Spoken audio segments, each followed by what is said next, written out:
नमस्कार साथियों, स्वागत है आपका ज्ञान मंथन इंस्टीट्यूट पर। आज हम करने वाले हैं 22 अगस्त 2017 के पेपर से एमपी जीके के क्वेश्चन। तो चलिए स्टार्ट करते हैं।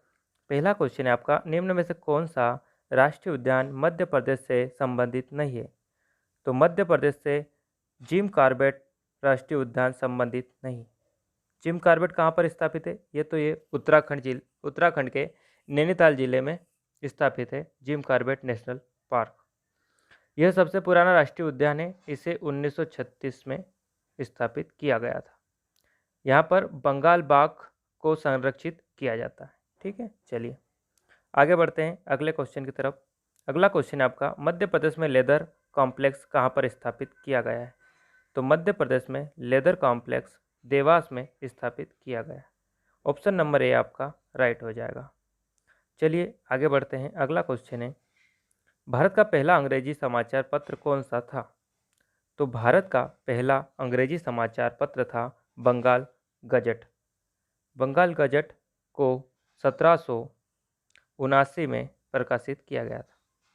इसके प्रकाशक थे जेम्स आंगस्टन हिक्की। हिक्की के नाम से भी इस समाचार पत्र को हिक्की गजट के नाम से भी जाना जाता था। यह साप्ताहिक पत्र था और इसमें 4 पृष्ठ होते थे। ठीक है, चलिए आगे बढ़ते हैं अगले क्वेश्चन की तरफ। भारत का कौन सा राज्य उत्तर में कर्नाटक, पूर्व में तमिलनाडु और पश्चिम में अरब समुद्र से घिरा हुआ है? तो ये हमारा केरल राज्य है जो यहाँ पर स्थापित है। ठीक है, इस साइड है तमिलनाडु, यहाँ पर अरब सागर और ऊपर है इसके कर्नाटक। ठीक है, इस तरह से ये केरल राज्य यहाँ पर स्थापित है। बढ़ते हैं अगले क्वेश्चन की तरफ।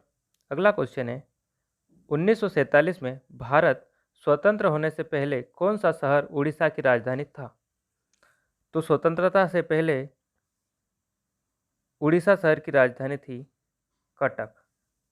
ऑप्शन नंबर 2 आपका राइट हो जाएगा। बढ़ते हैं अगले क्वेश्चन की तरफ। अगला क्वेश्चन है, संविधान के अनुच्छेद 80 के निर्धारित अनुसार राज्यसभा के सदस्यों की अधिकतम संख्या कितनी हो सकती है? आर्टिकल 80 के तहत तब हो सकती थी 250। 250 संख्या राज्यसभा के सदस्यों की होती है, जिसमें 12 राष्ट्रपति के द्वारा मनोनीत किए जाते हैं और 238 सदस्य राज्यों से चुनकर आते हैं, जिसमें सबसे ज़्यादा सदस्य 31 सीटें उत्तर प्रदेश में है। चलिए आगे बढ़ते हैं अगले क्वेश्चन की तरफ। अगला क्वेश्चन आपका, मध्य प्रदेश के किस जिले में तानसेन समारोह आयोजित किया जाता है? तो मध्य प्रदेश के ग्वालियर शहर में तानसेन समारोह का आयोजन किया जाता है। क्योंकि तानसेन कहाँ के थे? तो ये ग्वालियर के ही तानसेन थे। ठीक है, 1950 से इसका आयोजन किया जा रहा है। यहाँ पर 4 दिन तक ये समारोह चलता है।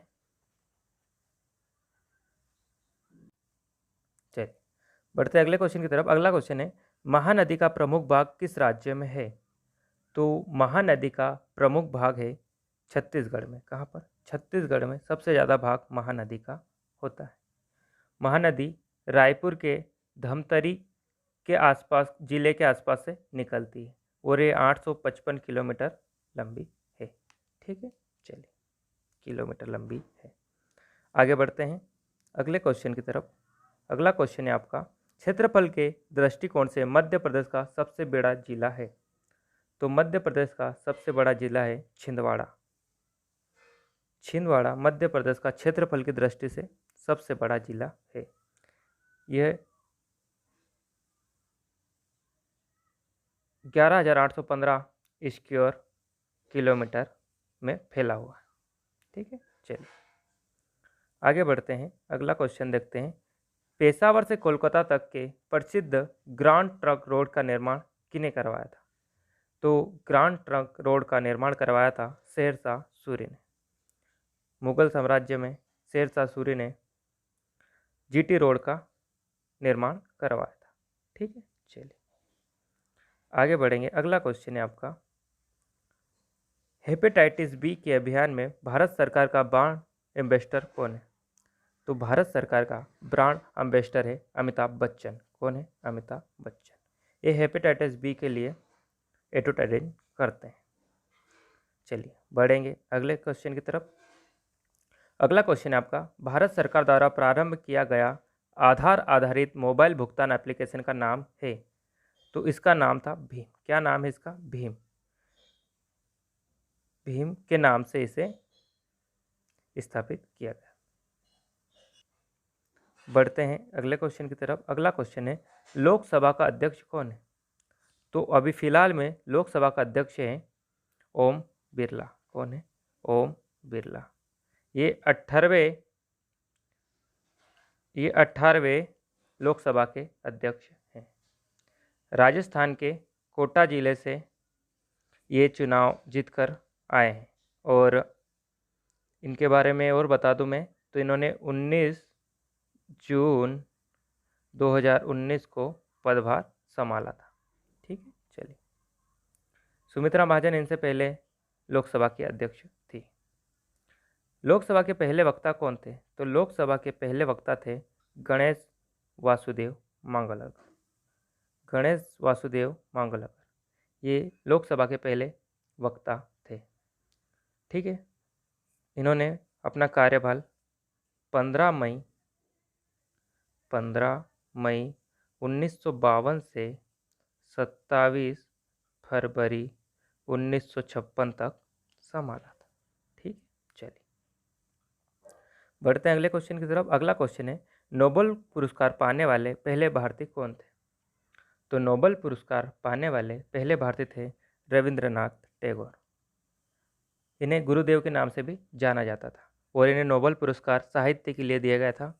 इनकी रचना थी गीतांजलि। गीतांजलि के लिए इन्हें 1913 में नोबेल पुरस्कार दिया गया था। ठीक है, चलिए बढ़ते हैं अगले क्वेश्चन की तरफ। अगला क्वेश्चन है, माधव अभ्यारण्य में स्थित है। तो माधव अभ्यारण्य कहाँ पर स्थित है? यह शिवपुरी। कहाँ पर? शिवपुरी में। यह माधवराव सिंधिया के नाम पर ही माधव अभ्यारण्य रखा गया है। ठीक है, यह 1958 से स्थापित है और यहाँ पर हिरण सबसे ज़्यादा पाए जाते हैं। बढ़ेंगे अगले क्वेश्चन की ओर। अगला क्वेश्चन है, भारत की पहली महिला राष्ट्रपति कौन है? तो प्रतिभा देवी सिंह पटेल। प्रतिभा पाटिल भारत की पहली महिला राष्ट्रपति थी। यह 12वीं राष्ट्रपति थी और 2007 से 2012 तक इन्होंने भारत में राष्ट्रपति का पदभार संभाला था। अगले क्वेश्चन की तरफ चलते हैं। अगला क्वेश्चन है, विधानसभा असेंबली में जीएसटी कानून पारित करने वाला भारत का प्रथम राज्य कौन सा था? तो असम राज्य ने सबसे पहले जीएसटी को लागू किया गया। चलिए अगले क्वेश्चन की ओर चलते हैं। अगला क्वेश्चन है, इसरो का विक्रम साराभाई अंतरिक्ष केंद्र कहाँ स्थित है? तो यह तिरुवनंतपुरम में स्थित है। 21 नवंबर 1963 से इसकी स्थापना की गई। ठीक है, और यहाँ पर ये केरल राज्य में स्थित है और अभी के इसके जो हेड है वो है श्री एस सोमनाथ। कौन है? श्री एस सोमनाथ। जनवरी 2018 से वो इसका देखभाल देख रहे हैं। चलिए इतने ही क्वेश्चन थे एमपी जीके के जो हमने सारे कर लिए। अब मिलेंगे अगले पेपर के साथ, तब तक के लिए धन्यवाद। लाइक शेयर और सब्सक्राइब आप कर लीजिए।